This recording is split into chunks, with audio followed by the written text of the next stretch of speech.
Hello everyone, how are you today? I hope you're having a wonderful day. If you're new to my channel, my name's Taylor and I come to you from Baltimore, Maryland. And here we often talk about the subjects of knitting and spinning.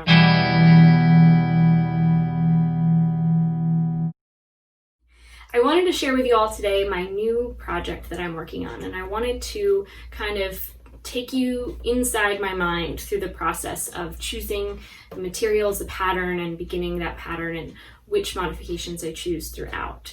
I know there was a conversation in the greater knitting community recently regarding the cost of materials in designs that are coming out.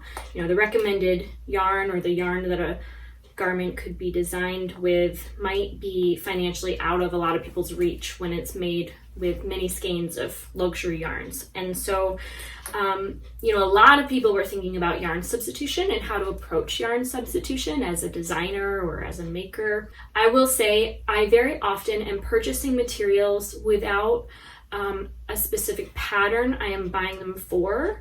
I very rarely purchase a pattern and then purchase the yarn that pattern was made with. Not because the yarn isn't great or I don't love it or it's too expensive. It's just that my purchasing patterns revolve around being financially conservative because I don't have a ton of money that I can just move around that freely. So part of that, I think, influences my making process. And it's interesting to me how so many different people approach knitting and making so many different ways, right? We all have our own process and our own methods. I'm almost always substituting my yarn because I'm pulling yarn from my stash to knit, yarn that I've bought on sale. And so the subject's not new to me. Now, as a hand spinner, and if you're a hand spinner out there, you already know this, you are by default substituting yarn. In fact, you probably have this keen awareness of the qualities of that yarn before you know exactly how many yards you have or how, obviously you can weigh accurately, but you kind of have to figure out through trial and error sometimes what you're gonna get. I know that Spin Cycle yarns started out kind of machine creating or recreating what they've formerly made by hand. And so it's so interesting that a pattern comes out and creates a conversation around yarn substitution with yarn that mimics hand spun yarn, which again, by default is yarn substitution. So, right, I'll just get on with this project I'm kind of teasing you with. It is a top-down sweater that is of a raglan shoulder shaping with very interesting technique I've never done before, where instead of using short rows to shape the back neck, you cast on a number of stitches and then you increase at the end, turning back and forward to create this kind of lip, and then you eventually get around and then might cast on, like backwards loop, cast on a few more stitches to kind of get the lower frontal edge before joining in the round, which I've never done. Like I said, I think it's brilliant. I think I'll probably do this for everything I make, just so long as I enjoy the process and the aesthetic of having to pick these stitches back up again to knit the ribbing for the collar. I haven't mentioned the name of this design yet. It is called Doocot, D-O-O-C-O-T. I believe that's the pronunciation. Designed by Kate Davies. All right, so I chose the size extra small. It most fit my bust and the amount of ease I would like in my garment. And I decided on a few modifications as I went. So I cast on, I started knitting, I'm creating the yoke, and I realized that I'm not quite sure the depth of my yoke is as much as I want. So instead of continuing to follow the extra small instructions, I continued to increase at the raglan shoulder shaping, and I knit till I had the exact same number of stitches as the size small garment. And then at that point, I put my sleeve stitches on 2 extra 16-inch cables. This is my favorite method for holding stitches. It's so much simpler than using waste yarn. And then I joined in the round. In the instructions, you're asked to cast on at the armhole or the underarm X number of stitches. I decided I wanted to cast on fewer than that so that my total stitch count number would drop back down closer to the extra small size, if not exactly the same number of stitches. One of my favorite things about making my own garments is that I can make them to fit the way that I would like, and that takes some time and practice. I'm knitting this garment in Purl Soho's Tussock yarn. It is a mohair and silk blend. Each skein is 25 grams, and it's 60% superfine kid mohair and 40% silk. So I am holding 2 strands together for this. I'm knitting it on size 5 needles, which allowed me to achieve gauge, which is 22 stitches per 4 inches. And right over here, I can find them both. I might have, nope, here it is. Okay, so you're gonna see that I have no patience for gauge swatching. However, I made some attempt. Originally, my vision for the sweater is that it had these gorgeous long kind of trumpet sleeves. And so I found a pattern that had that element to its design. It was one of those moments where you have this thought one day of this idea, and then the very next day you come across it and you're never sure if you had already seen it before, and it's really not original in your head, but it exists and you might as well buy into it. So I was swatching to knit this alternative pattern, not the one that I chose, because why wouldn't I? And I couldn't get gauge with the yarn I wanted to use for this project. Yarn I already owned. So I went down a needle size to see if I could make a fabric I enjoyed a little more. I'll give you a close-up here. So at the bottom I used size 7. I just knew there was more space in the stitches than I would prefer. When I've made sweaters in the past that had stitches that were this loose, I was not thrilled with the end result after wearing the garment. It really changed shape a lot. It would get wider and shorter than I ever intended it to be. I was a little discouraged at first because the gauge that I got matching the project wasn't a fabric that I was in love with. So of course I went immediately to this pattern's project pages, and there were many projects recorded of this pattern, which is usually a huge relief because you have a big quantity of sweaters to kind of look through and find one you really enjoy, and then hopefully that person has left notes on their project page about how they achieved that version of the sweater. And when I opened the project pages tab of Ravelry, I was very overwhelmed because it almost looked as if every person was wearing a different sweater of a different shape and a different drape and a different size, and that was a little overwhelming. But then the designer also provided a lot of information about substituting yarn, which you would think is going to make things more clear because there's more information to pull from. However, I have the type of brain that can be overwhelmed by reading and language in general. I looked to my library of patterns I already had available to me, and I rediscovered a pattern I hadn't yet worked yet.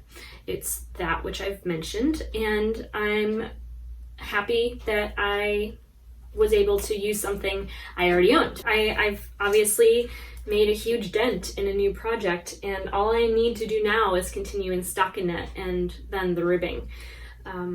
Of course, then the sleeves, which will be the interesting part because that's when I'll start playing with color. I don't know if you do this as well, but in my knitting toolkit, I have a very, very long, I think it's maybe 60-inch knitting cable, and these very convenient knitting cable connectors. I'll just give you a close-up of that.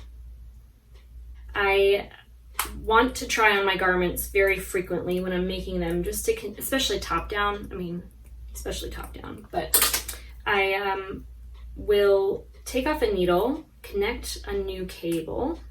This is a little tricky. Sometimes I'll screw it onto my work and then twist this to screw this back onto the cable connector. Then you can just gently pull that connector and cable through your project to get it on a really nice big circumference. I do like to put my needle I removed back on the end of the long cable for two reasons. One, I won't lose my needle, and two, it will prevent my stitches from popping off the tip, which is hard to pick back up from because it's very textured. I want to show you how this looks so far. I'm just going to throw it over my outfit today, see how that works. I mentioned to you already that I wanted the yoke to be of a greater depth, and I thus continued this shoulder shaping, and what that did was allowed a nice amount of room for me to layer pieces underneath this sweater, which I always want to be mindful of when I continue making projects, because what happens sometimes is a project might connect closer to the armpit, and as that garment is worn, it will sandwich a piece of that wool fabric kind of between the arm and the body, and there's this friction that can gather there in a very warm and sometimes moist area, and the armpits of some woolen garments will felt, and that's not my favorite. I've knit a couple sweaters already in the few years I've been knitting, and I can't wear them anymore because they're felted in the armpits. So to save my time, energy, and finances, I am consciously knitting very open armpits. Not necessarily dramatically long yoke depths, because that will also kind of bring your sweater up rather high when you extend your arm up. But I just wanted it to have this nice amount of space around my armpit area that was open and not at all constricted. I also hate to put on deodorant when I don't have a piece of fabric between my body and the sweater, because the deodorant can kind of like cake into the stitches. It's not my favorite, and this will kind of prevent that from happening even further, because my body will be in contact with my body before it is in contact with the fabric. So this is my Doocot sweater by Kate Davies, and I am really enjoying it. I'm curious to know if you have made anything with Purl Soho's tussock yarn before, or if you enjoy working with mohair silk. This is the first time I've knit a project where I'm holding two strands of mohair together, and I'm enjoying it so far. I wonder how things have been for you in your life, living still in this COVID quarantine world. I'm back to work, which is nice to have some structure again in my life. I have been enjoying my time there so far. I feel like the days that are spent with the people who show up to class are somewhat numbered, but I'll never forget them. I just don't know how the company will hold on through this pandemic like many others. It's not an industry that I think will thrive while people are encouraged to not gather. It is a community that we've kind of built over the years among teachers and students, and everything's kind of falling apart. I don't know how long I'll have a job there. I'm hoping for the best. It's really pretty much a week by week thing. Our company had 7 studios in our region and already closed one of those 7. Another one of the 7 hasn't yet reopened, and 2 more closed just yesterday. They are locations that maybe weren't always thriving to begin with, so perhaps we will last, but I kind of get the sense that it is a slow shutting down. I don't know what to think when the company's message is always, we fully intend to stay open, and then things close. So we'll see. So how are you doing in this pandemic? Are you working? Are you home? Are you knitting? What are you knitting? I'm knitting a lot at work because there's not a lot to do. It's mildly exhausting just having no creative outlet. So I bring my creative outlet to the studio, which I'm really grateful for right now, because honestly, being able and willing to show up is kind of enough. I'm trying not to put too much pressure on myself to, make the impossible happen somehow. But it is what it is. It is a wild world out there. That's about it. Before we go, I wanted to share with you a few YouTube channels I've really been enjoying while I knit. The first of which is Bailey Sarian. She has a beauty YouTube channel that is very entertaining. On Mondays, she uploads videos called Murder Mystery Makeup Monday, where she shares a true crime story while applying her makeup. The second of which is Sydney Black. Her name is spelled Cydnee, and her channel I found through Bailey Sarian, not directly, but just through the suggested videos, because she has another video series that's inspired by Bailey's Murder Mystery Makeup Monday, where she shares motivation as she applies her makeup. And I enjoy these two channels because I'm learning through their application of a skill, while at the same time my mind can be occupied by something that is a little less boring. I don't love to spend my time applying makeup. I just like to know how to do it. So those are two channels that I've been watching, as well as a few others. One is D'Angelo Wallace, who has actually 3 YouTube channels. One of which is where he talks about whatever he wants, which I always find entertaining. The other will be these beauty channel drama takedown videos where he'll dissect the people, places, actions, and impacts, and it's just very entertaining. I must confess, I have fallen into the beauty community YouTube drama and I subscribe to some drama channels where I just catch up on the not news because the real world is that depressing. I think that's all. There was just one last thing I wanted to share with you. I use this app on my phone and my iPad. It's called Knit Companion. And you can download your Ravelry library patterns into this app where you can view them in their PDF form. So this is how I knit my patterns most often, because I can just pull it up from my phone wherever I am. I could pull it up on my iPad if I want a little bigger visibility. You can zoom into charts and things should you need to. That's not a chart, but that is another tool in my knitting toolbox that I thought I'd share. And I just want to thank you so much for making it to the end of this video and for watching the content I create for you. And if you want to follow me on social media, you'll find me as Taylor E. Owen.